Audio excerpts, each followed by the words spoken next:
Bom, eu agradeço a oportunidade de estar lendo e pensando junto com vocês a respeito daquilo que Deus deixou escrito na sua palavra.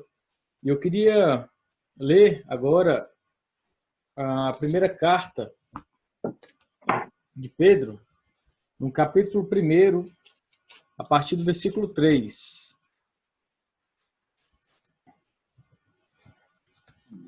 1 Pedro, capítulo 1, versículo 3. Diz assim a palavra do Senhor.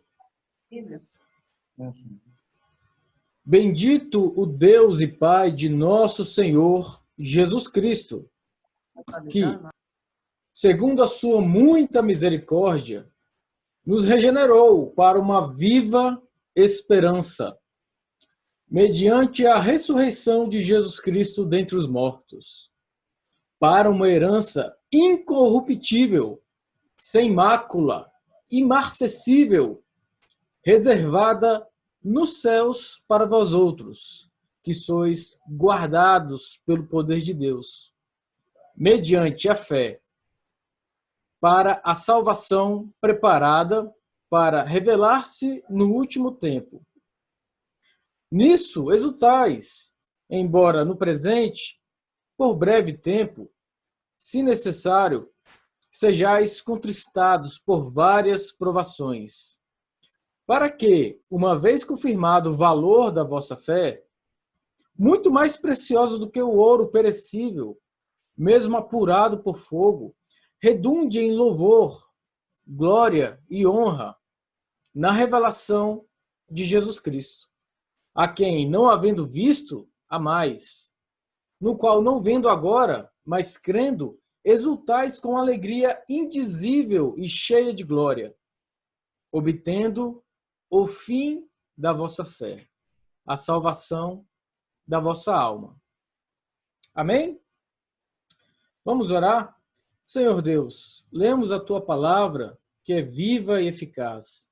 Ó Deus, obrigado pela tua palavra, obrigado por essa sexta-feira, e te rogamos que o teu Santo Espírito venha, ó Deus, aplicar, Senhor, a tua palavra nos nossos corações, e que o teu nome seja santificado e o Senhor receba, Deus, a honra e a glória devida ao teu santo nome. Amém. Meus irmãos, Deus está continuamente falando comigo a respeito da mensagem que nós lemos agora, que trata de gratidão, né? O versículo 3 aqui, o apóstolo Pedro, ele inicia, né, depois dele saudar a igreja que estava dispersa devido à perseguição na ocasião aqui, quando ele escreveu a carta. Mas ele inicia a sua carta com ações de graças, né? E o mesmo termo que é usado aqui para bendito, em outras versões, nós costumamos ver a expressão louvado seja, né? Toda a honra seja dada a Deus. Ou seja, o contexto aqui é de morte, de perseguição, de dor, de tristeza.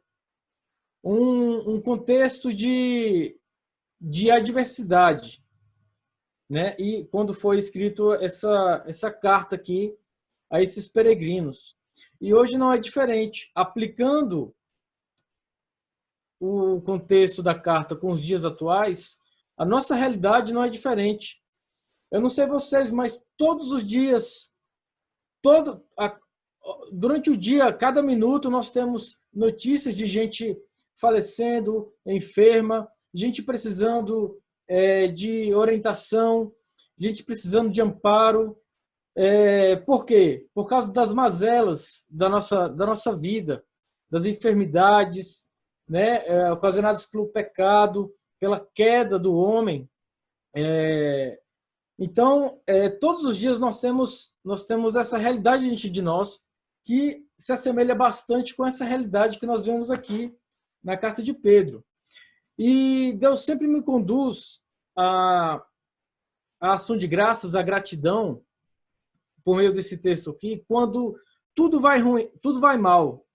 Deus me conduz a essa leitura, porque eu sempre oro a Deus, Senhor, aonde eu posso firmar a minha fé, aonde está a minha esperança, porque parece que neste mundo a nossa vida, de fato, ela é pó, ela é uma neblina, é uma fumaça, ela acaba rápido. Então, aonde nós podemos firmar a nossa confiança para a gente não se abalar? E aí, por isso eu conduzi vocês a esse texto, e Pedro ele começa aqui, ó, bendito o Deus e Pai de nosso Senhor Jesus Cristo. Ou seja, por que Deus ele tem que ser bendito, ele tem que ser louvado, tem que ser adorado e tem que ser engrandecido por meio da nossa gratidão hoje? Porque ele nos regenerou. Se os irmãos puderem acompanhar no versículo 3, bendito o Deus e Pai de nosso Senhor Jesus Cristo, que, segundo a sua muito misericórdia, nos regenerou. Ou seja, nós fomos alcançados pelo amor de Deus por meio da regeneração, por meio de uma nova criação. O apóstolo Paulo, quando ele trata de regeneração, é algo transformador, é uma nova criação. Em 1 Coríntios 5,17, aquele que está em Cristo é uma nova criação. Então, nessa sexta-feira eu quero nos levar à reflexão para que nós venhamos a dar graças a Deus pela nossa salvação, que Deus tem concedido a nós mediante a cruz do nosso Senhor Jesus Cristo, mediante a vida e a obra do Senhor Jesus. Mas ele não apenas nos regenerou, ele não apenas nos salvou. E a nossa gratidão não se deve apenas pelo fato de nós estarmos salvos, não apenas pelo fato de nós estarmos com uma nova disposição para com Deus, porque um dos aspectos dessa regeneração é uma nova disposição para com Deus. Ou seja, a escravidão do pecado, aquela antiga vida na qual nós vivíamos, ela já não reina, já não domina a nossa vida. Hoje nós podemos, através da regeneração, ter uma vida para com Deus. Mas o apóstolo Pedro continua aqui. Ele nos regenerou mediante a ressurreição de Cristo. Ou seja, a ressurreição de Cristo, ela tem sido um tema um tanto quanto distante das nossas mensagens. E ela deve ser um fundamento das nossas pregações.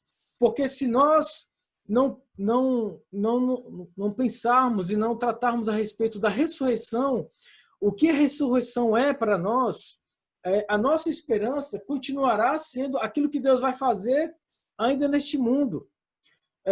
E a nossa esperança pode estar pautada apenas naquilo que Deus pode fazer por nós hoje. E nós sabemos, conforme nós vemos na leitura aqui de 1 Pedro, que a nossa esperança ela é uma esperança viva. Não uma esperança naquilo que Deus ainda vai fazer hoje, mas a leitura desse versículo nos leva a olhar para frente, a olhar para a eternidade e saber que o plano de Deus para nós, ele não perpassa apenas o hoje, uma sexta-feira ou amanhã, ou daqui 20 ou 30 dias. Mas Deus tem uma eternidade preparada para nós. E nós não podemos nos esquivar de pensar nessas coisas do alto. Né? Muito tem se falado em meditação. E a Bíblia nos orienta a pensar nas coisas que são de cima. Nós temos a tendência de colocar o nosso coração nesta vida, colocar o nosso coração nas coisas que perecem. Mas aqui na leitura de 1 Pedro, fala que ele nos regenerou para uma viva esperança. Porque se a nossa esperança ela se limitar apenas para esta vida, nós somos os mais miseráveis dos homens. Mas Deus não nos chamou apenas para viver nessa terra, desfrutando de plena saúde, desfrutando das benesses do Senhor, mas nós fomos chamados também para participar dos sofrimentos. Então, o cenário aqui, quando Pedro escreveu, era um cenário de doença, de sofrimento, de perseguição, onde as pessoas eram queimadas vivas, onde o imperador romano Nero estava perseguindo aqueles que criam em Cristo. E Pedro, ele também, assim como hoje, ele, meu Deus, eu preciso confortar essas pessoas que estão sofrendo. Como que eu vou confortar essas pessoas? Será que eu vou prometer saúde plena? Será que eu vou prometer para eles uma vida sem dores, uma vida sem frustrações, uma vida sem aflição? Não. O apóstolo Pedro, ele não enganou os seus ouvintes. Ele fundamentou aonde deve estar a nossa esperança. Porque se a nossa esperança se limitar apenas para este mundo, para essa vida terrena, a nossa esperança será morta. E aí a leitura, no versículo 4, vai nos ajudar a refletir melhor no que já foi lido. Para uma herança incorruptível, uma herança que não se corrompe. Meus irmãos, nós sabemos que o ser humano é tendencioso para o mal. Nós tendemos a passar a maior parte das nossas vidas pensando apenas nesta vida. Como se Jesus Cristo não fosse voltar. Nós vivemos e gastamos nosso dinheiro, gastamos o nosso tempo para viver mais aqui na Terra, para acumular riquezas aqui na Terra, para viver bem aqui na Terra. E pouco se fala que Jesus Cristo prometeu voltar. E quando ele retornar, ele prometeu nos dar um novo corpo, um corpo glorificado.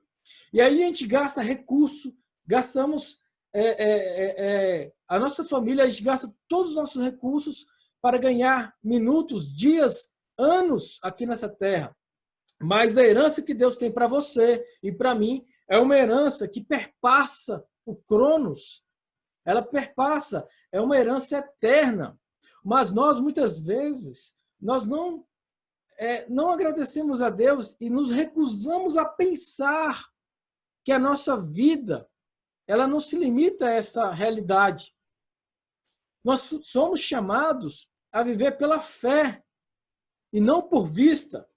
E aí nós tendemos a andar tristes quando olhamos a doença, nós tendemos a andar cabisbaixos quando recebemos a notícia de enfermidade, de morte, mas a morte não é o fim para a nossa vida.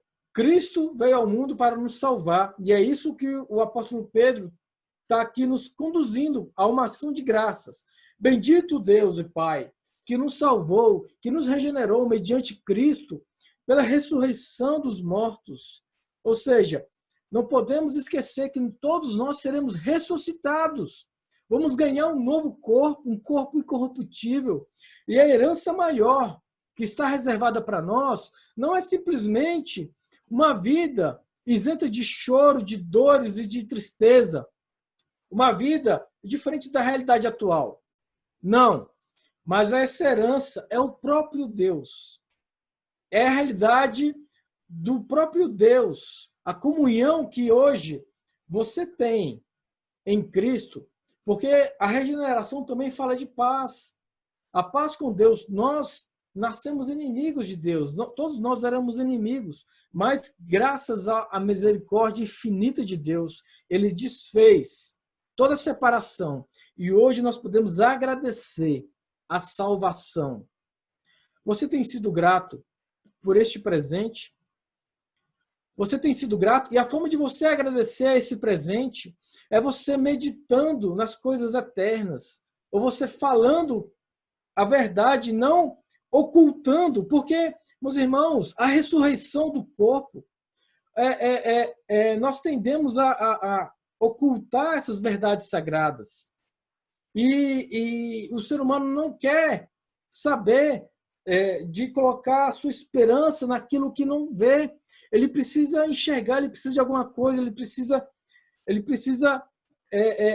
tende a querer coisas visíveis. Mas nós não vivemos por vista, mas vivemos pela fé. E aí no versículo 5, fala que nós fomos guardados pelo poder de Deus mediante a fé, para a salvação preparada para se revelar no último tempo. A salvação ela vai se dar, por fim, em ocasião do retorno de Cristo, quando ele vier na sua segunda vinda. Mas a salvação, a realidade do reino de Deus, ela começa hoje. Ela já começou na sua vida. No dia em que você acreditou em Cristo para a salvação, no dia que você confiou a sua história, que você colocou a sua vida nas mãos do teu Criador, o reino de Deus já foi implantado no seu coração. E você pode viver em paz, viver com uma esperança viva, viver mediante a fé, porque o amor de Deus já foi derramado no seu coração. Então a eternidade ela não está distante. Eclesiastes diz que o próprio Deus implantou a eternidade nos nossos corações. E o ser humano ele tende a esconder, ele suprimir o pensamento na eternidade para gastar tempo pensando nessas coisas. Amém. Mas, continuando aqui, o versículo 6. Nisto exultais, ou seja, nisto regozijais, ou seja, na salvação, na regeneração, na promessa do retorno de Cristo, na comunhão com Deus, nisso exultais. Se a salvação, se a paz com Deus, se a eternidade, se a realidade presente de Deus na sua vida não for motivo de gratidão, de felicidade, não é mais alguns anos que vai te dar essa felicidade. Nós somos chamados a exultar, a agradecer a Deus já pela eternidade de hoje. Nisto exultais, embora no presente, por breve tempo, se necessário, vocês são contristados por várias provações.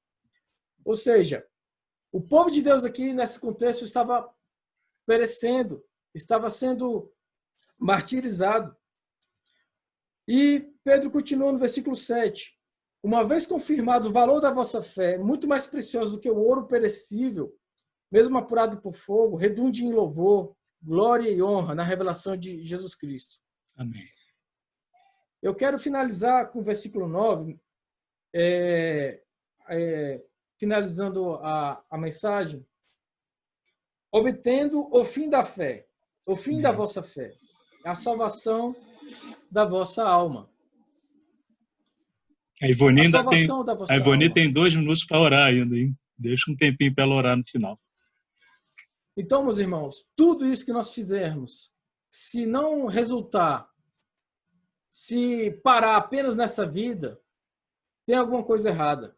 A palavra de Deus, ela tem uma perspectiva eterna para a sua vida. E Deus tem vida abundante hoje, mediante o reino de Deus já dentro do seu coração, mas uma herança incorruptível na eternidade e na glória. Amém.